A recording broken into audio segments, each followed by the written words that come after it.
مهدی یه لحظه بیا. این چیه؟ ساختمون. قیمتش چنده؟ نمیدونم.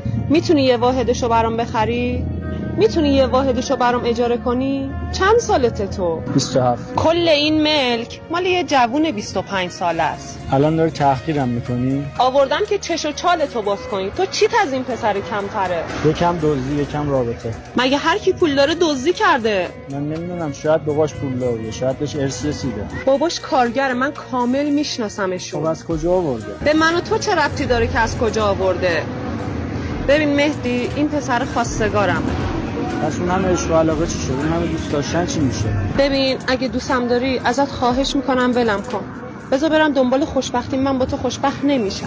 من با این حال خرابم شب و قدم میزنم، آن دیوونم که با عکسای تو حرف میزنم، ولی تو لایکی